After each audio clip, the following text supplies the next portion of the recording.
What's going on, YouTube? Welcome back to the channel. For those of you stopping by for the first time, if you see something that you like here today, please don't forget to subscribe at some point. For those of you stopping by, they've been here before. Welcome back to TLTG Reviews, my friends. Glad you came to see me. So, one that I've been wanting to try for a long time. It's bona fide, kind of cheapy at this point. Got a lot of hate from what I can see. And I don't really see why. I think it's a pretty good fragrance. Of course, we're talking about from Paco Rabanne, the hated and overlooked 1 million cologne flanker. Stay tuned.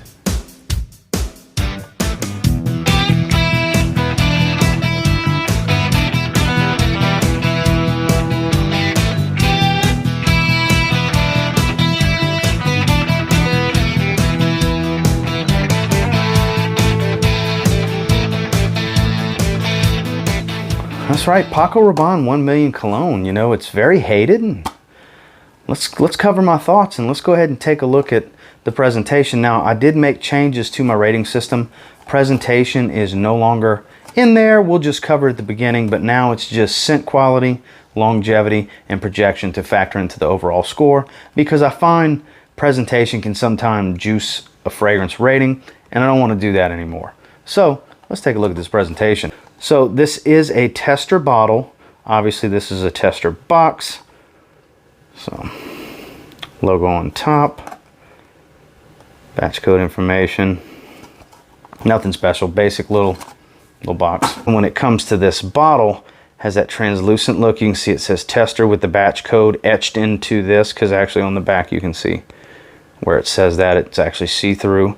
This is printed on the front, 1 million cologne, Paco Rabanne, engraved in the top of the cap, 1 million cologne. It's different from the other bottles where it doesn't have just a spray atomizer from here. It's got an actual cap and does click into place, but doesn't hold well. It's a heavy acrylic.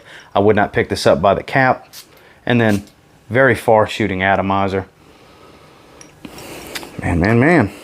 Unfairly hated in my opinion, but definitely one of the coolest, probably the coolest looking bottle from the line, because it has that translucence with just the gold backing and actually has a cap. It's just different. I think the bottle looks really cool on 1 million cologne.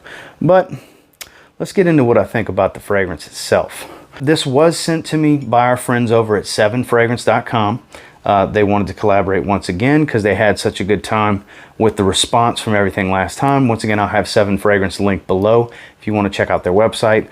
A lot of really competitive prices on most designer fragrances. They have a huge selection.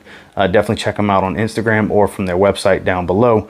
Now, this was released in 2015. It's classified as a woody spicy. Let me grab my notes right here. So, and speaking of notes, I'll put the notes right there for you guys. So with this one, in the opening, it's very aquatic, very floral, and you get a good blast of citrus. I can't really detect, you know, orange or lemon or anything. It just has a citrusy smell to it. So the knock on this one is it's too feminine because of the rose. Pause for effect for that for a minute. If this is too feminine of a fragrance for you, you'll hate a fifth of my collection, especially iris and violet. If this fragrance is too feminine for you, this is not a feminine fragrance, guys, at all. This is unfairly hated. Just throwing that out there. In the transition, the rose and the C notes really take over on this one. And it's not overly synthetic, but it's definitely not a natural smell to it.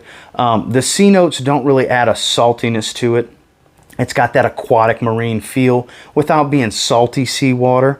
It's just got that, you know, like that C notes vibe without the salt, basically.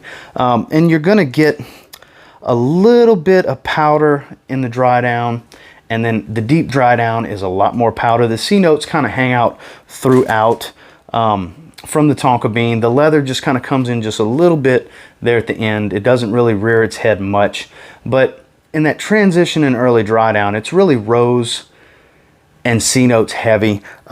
It's a dusty rose as time goes on. Like I said, it adds a little bit of powder. Basically, the easiest way to compare this one to something is a more floral, more powdery take on Invictus Aqua. That's what this smells like. For a basic comparison, picture Invictus Aqua, add some rose, some dusty rose, and a little tonka bean on the dry down, and you pretty much get this. 1 million cologne. I love Invictus Aqua. Love floral fragrances. You put a dominant floral note in Invictus Aqua, of course I'm gonna like something like this. It performed pretty well. I think it smells great. I think this is unfairly hated. I don't know how easy it is to get samples, but tester bottles like this go in the high 30s. You know, they're not real difficult to get. It's a big 125 ml bottle. You know, if you like Invictus Aqua and you like floral fragrances, I don't see why more people don't like this fragrance. I'm just going to be completely honest with you here. I think this is unfairly hated, and I enjoy it. And I think it's going to make some rotations. It might even make a few list videos because I think this is a great fragrance. In fact, I would like to smell it some more instead of just in the air.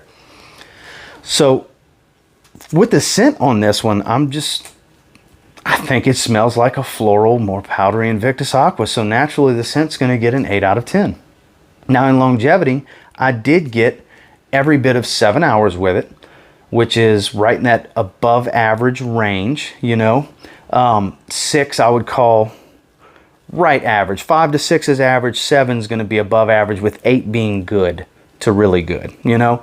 So for that, I'm going to give it a 7.5 out of 10 in longevity, because I think 7 hours on an aquatic fragrance like this is very good, especially a lighter take on another fragrance. Because don't get me wrong, this doesn't smell like the original. It kind of does its own thing, but that's that people need to get the whole trying to smell like 1 million thing out of their head and just treat it as an individual fragrance. It's actually a decent fragrance, you know. I really believe it is. I like the way it smells, I really do. And then projection, it absolutely doesn't fill a room. It's not projection like the original 1 million. It's not projection like the original Invictus, or hell, it's not even really projection like Invictus Aqua. It's a little bit less than Invictus Aqua's type of projection. So you're getting about arm's length, maybe a little better in the first 30 minutes. And then the next hour and a half beyond that, you know, to the hour and a half mark, you're getting, it's solid arm's length. And then you do have a mild to moderate scent trail for a few hours, down to a mild scent trail. I would say you drop down to a mild scent trail where it's relatively close to the skin at about the 4.5, 5 hour mark. And then it fades and falls off a cliff as a, you know, faint skin scent at the 7 hour mark for me, where it's still detectable, but it's not anything I would say is projecting off my skin anymore. I would definitely call it dead, time for a refresh. So for that, I'm going to give the projection a 7 out of 10. Overall, 1 million cologne from Paco Rabanne. In my opinion, it's absolutely a 7.5 out of 10 fragrance. Like I said, I think this is unfairly hated, extremely underrated. I don't get it. You know, aside from people being afraid of a rose heavy fragrance, to people not being able to get over the fact that it doesn't smell like 1 million all that much. I don't know which one it's more of, or if it's just, you know, a big combination of both, but I'm sure there's some people in the comments that are like, oh man, I'm glad you talked about it. I love that fragrance. That's going to happen. Then there's also going to be people in the comments that say, oh, God, awful. 2 hours, smelled like this, had to get it off my skin, rotten eggs, whatever. I'm going to get those comments too. Get a mixed bag on every video. But this is just my opinion on this fragrance. Take it with a grain of salt, guys. This is the way it rated and worked out for me. I think it's a very solid release, an above average release that's unfairly hated and very, very underrated by a lot of people. It's better than I thought it would be. I was eager to check it out just to see if it's as rough of a fragrance as I've heard, but it turns out I really enjoy it. I refreshed 2 hours before I got off of work because I just wanted to smell it again. It smells really good to me. And I think more people should try it. Casual wear, work setting, absolutely. Can't dress it up, but you can definitely dress it down. And until next time, do me a real quick favor. Go ahead and like, comment, subscribe. Do appreciate all the feedback. I love hearing from you guys. How many of you agree with me that this is unfair, unfairly hated and underrated? How many of you have tried it and you just can't stand it and it's not for you? I can understand that too, because not every fragrance is for everyone. And not everybody's going to enjoy this like I'm enjoying it. Once again, thank you to our friends over at 7 Fragrance for sending this out for review. I do appreciate that, guys. It was a ballsy move to pick this one because there was a chance that all the stuff I've read was correct, but I'm glad I picked it. I really am, because I love Invictus Aqua. I like rose heavy fragrances, and this is both. And until next time, I will say, if you get your hands on 1 Million Cologne and you give it a chance, you give it a spray now, who knows? You might end up thanking me later. Have a good one, guys.